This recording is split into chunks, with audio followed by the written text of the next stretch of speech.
puc entendre que la gent doncs, li costi assimilar el perquè se'n va el Víctor. Però crec que la gent també ha d'entendre que és una persona com totes les que hi ha i que al final prens decisions i que si hi ha un moment en el qual doncs, creus que es el moment de marchar, se li ha de respectar.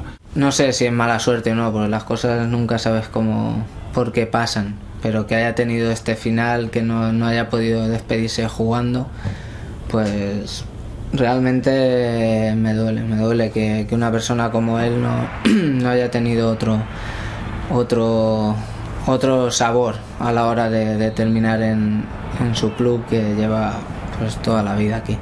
Crec que la final de París és on l'entorn del Barça el comença a valorar d'alguna manera, no?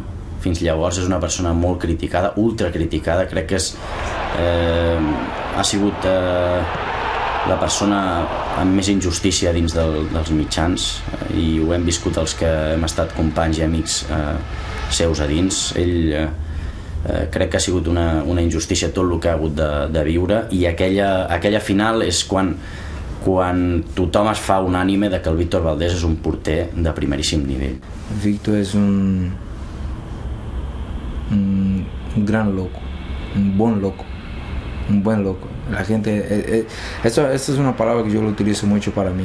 La gente siempre me manda mensajes o me dice cosas, y la gente siempre me dice, tú eres loco. Yo siempre digo, no, yo soy un buen loco. Porque tenemos una forma intensa de vivir la vida, de disfrutar de la vida, de que solo los buenos locos saben lo que estoy diciendo. Y por eso, para mí, Víctor es un buen loco, un loco que yo estoy enamorado.